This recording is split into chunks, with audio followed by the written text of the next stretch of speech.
Tapi persoalannya penangguhan penahanan ini untuk kasus-kasus pemerasan, pembunuhan, kemudian pencurian, kemudian perjudian, apalagi narkotika itu jarang sekali ditangguhkan.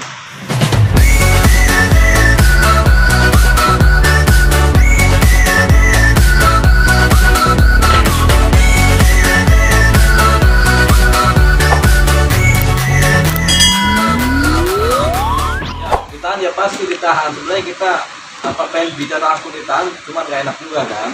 Cuman memang setiap kasus yang sifatnya adalah pidana pemerasan, terutama ya penganiayaan berat, pembunuhan, pemerasan, pencurian, perjudian, itu pasti ditahan begitu. Nah, tapi kalau kasus masih pencemaran nama baik atau TPPU masih belum tentu ditahan. Tapi ketika ada kasus pasalnya adalah pemerasan dan memenuhi unsur sebagai tersangka, itu pasti ditahan. Jadi judi, pemerasan, penganiayaan berat, pembunuhan, pencurian, itu pasti ditahan. AWP pada umumnya ya. Jadi itu dia. Jadi makanya cuma kita kan tidak mau mendahului kehendaknya atau niatan atau keputusan dari Polda Metro kan, tapi memang hukumnya begitu. Nah, aturan-aturan berlaku begitu. Jadi memang ya kita misalnya ketika dia kasusnya adalah pemerasan dan dia sudah terpenuhi sebagai tersangka yang didasarkan oleh hasil penyidikan, dia pasti ditahan. Makanya tadi kan dia ditahan kan, nah pasti ditahan. Jadi dia ditahan untuk 22 hari ke depan.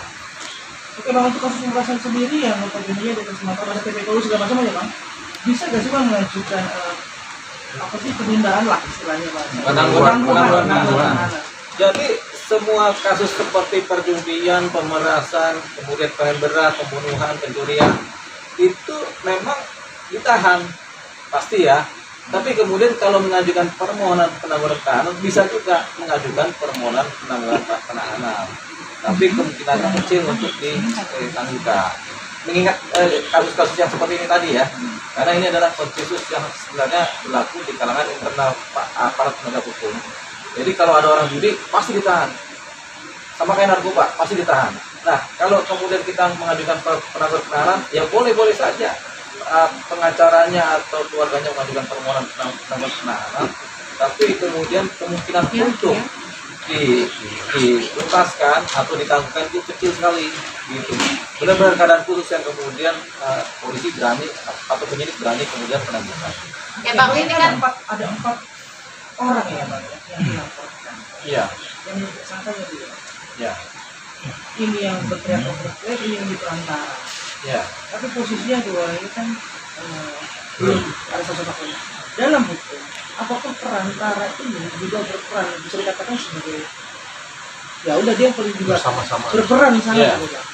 Jadi kalau bicara perantara ada dua keadaan. Keadaan pertama, perantara ini memang secara sengaja mengetahui rencana-rencana jahat, niat jahat, sehingga ketika dia tahu, kemudian dia menjadi perantara.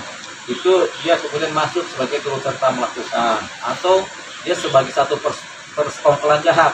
Kalau dia tahu niat-niat dari para pelaku utama kan. Tapi kalau dia tidak tahu, dia dasarnya kan tidak tahu, jadi dia pikirannya baik-baik aja gitu. Jadi kalau nggak ada niat jahat atau dari si perantara nggak punya niat jahat, dan dia tidak tahu tujuan asal usul rencana dari para pelaku ini, ya dia nggak bisa kemudian dikenakan sebagai orang yang kemudian melakukan. Jadi ada pelaku utama, ada turut serta melakukan. Nah harusnya dia kalau sebagai perantara itu turut serta melakukan, tapi karena dia nggak tahu, ya dia nggak bisa dipaparkan gitu. Jadi dia lepas dari posisi yang terkena unsur pidana. Itu terus kemudian ada dalam masa gini bang, kalau ini kan ada rekaman yang beredar ya, Ya. rekaman yang beredar yang notabene juga ya pasti memberikan jalan, jadi begini-begini deh, gitu, seperti itu kan bang. Ya. Nah untuk bicara soal hukum dan pasal, kita ngomong lebih berat yang mana sih bang, antara si perantara dengan Ya. Jadi kalau perantara ini tahu niat jahatnya, dia memang tetap sebagai perantara. Tetap hukuman terberatnya itu adalah pelaku utama. Pelaku utama ini kemudian yang dipersangkakan sebagai pasal-pasal pokok begitu. Nah, kalau pelaku penyerta itu namanya turut serta. Biasanya ancaman hukumannya sepertiga dari pelaku utama. Atau dia kemudian dianggap sebagai turut serta melakukan pasal 55 KUHP. Begitu. Jadi turut serta melakukan ini kemudian ancamannya lebih ringan karena turut serta aja. Jadi bukan otak pelaku.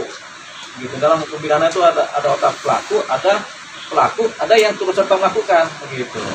Otak pelaku kadang-kadang nggak melakukan tindak pidana, tapi dia menjadi sutradara kejahatan kan. Tapi pelakunya adalah orang lapangan. Nah, ada yang turut serta yang berikutnya, turut serta yang kemudian terbawa oleh keadaan. Tapi kan berarti masuk dalam piring kan bang? Gitu. Kenapa? Bukan berarti masuk dalam piring kan? Gitu. Piring. Bukan berarti masuk dalam piring untuk Oh, begini. Tindak pidana ringan itu namanya pelanggaran. Misalnya piring, kita melanggar lalu lintas, itu piring. Jadi dibedakan antara hukum pidana sebagai kejahatan dan hukum pidana sebagai pelanggaran. Hukum pidana sebagai kejahatan itu bukan piring. Kalau piring itu ya kayak kita di lampu merah kita terobos atau kita nggak bawa SIM, itu piring. Tapi kalau itu pelanggaran, tapi kalau kejahatan, pencurian, pemerasan, pencemaran nama baik, pembunuhan, penganiayaan berat, perjudian, narkotika, itu pencabulan, itu adalah kejahatan. Peraturan di bawah 5 tahun? Di piring itu kadang-kadang cuma 1 bulan kurungan. Untuk perantara sendiri apakah masih di bawah 5 tahun atau? Oh, tergantung ininya. Kalau dia perantaranya adalah perkaranya yang ancaman hukumannya 20 tahun, misalnya perantara pembunuhan. Nah, itu juga dia bisa kena 5 tahun, 8 tahun bisa. Tapi kalau dia perantaranya cuma penganiayaan ringan, dikenanya mungkin cuma bulanan. Kalau dia perantara pemerasan dan dia tahu ada niat jahat itu dan dia kemudian terjerat, dia 1/3 dari ancaman. Kalau ancaman hukumannya 9 tahun, ya dia 1/3 lah. Bang, ini kan Permohonan penangguhan penahanan selalu diajukan oleh keluarga dari pelaku. Keluarga ini adalah keluarga inti, bisa ayah ibu, bisa anak, bisa suami, bisa istri. Jadi yang dewasa ya, anak dewasa. Jadi si keluarga, ya inilah yang mereka yang melakukan permohonan penangguhan penahanan. Jadi bisa bapak ibunya, bisa anak, bisa istri atau bisa suami. Gitu. Jadi mereka mengajukan. Kalau nggak ada mereka, bisa paman, gitu, atau tante. Nah, itulah yang disebut sebagai permohonan penangguhan dari keluarga. Tentunya setiap permohonan penangguhan dari keluarga selalu dibarengi dengan cerita yang sedih-sedih. Oh, ini suami saya ini tulang punggung keluarga, istri saya tulang punggung keluarga, atau saya anak, ini ibu saya mencari nafkah. Tentunya begitu dibarengi dengan cerita-cerita seperti itu. Itulah kemudian yang menjadi kemudian pertimbangan dari pihak penyidik kepolisian yang menahan, kemudian mencari timbangan untuk kemudian berupaya atau mengambil keputusan menangguhkan. Tapi persoalannya penangguhan penahanan ini untuk kasus-kasus pemerasan, pembunuhan, kemudian pencurian, kemudian perjudian, apalagi narkotika, itu jarang sekali ditangguhkan. Itu kecuali ada pembantaran karena sakit ya. Jadi kemungkinan besar itu nggak akan digubris oleh pihak penyidik. Sulit ya bang? Pakemnya memang nggak akan ditangguhkan kalau kasus-kasus yang seperti saya sebut tadi. Bang, soal aset ini gimana bang? Kan Masuk berapa yang masuk dari kita misalnya 4M. 4 miliar. 4 miliar itu kan dipakai buat apa tuh? Buat beli aset kah? Buat nyewa aset kah? Buat di mobil kah? Buat ini kah? Nah, kalau persoalan cuma pemerasan, untuk mengambil aset tersebut kita belum punya undang-undang perampasan aset, begitu. Tapi kita punya satu undang-undang tindak pidana pencucian uang, di mana dari TPPU itu aliran uang itu bisa dipakai. TPPU itu, pasal TPPU bisa dipakai untuk merampas uang atau aset yang kemudian sudah menjadi aset kan. Jadi kenapa makanya ada dicatatkan pasal TPPU, undang-undang pencucian uang kan, itu supaya aset yang misalnya kita beli mobil, itu mobilnya bisa diambil, disita karena faktor TPPU. Jadi TPPU itu mengatur perampasan aset berdasarkan aliran uang yang sampai kemana. Jadi kalau uang ini sampai ke saudaranya kita itu diambil juga, sampai ke rekening ibunya diambil juga, gitu.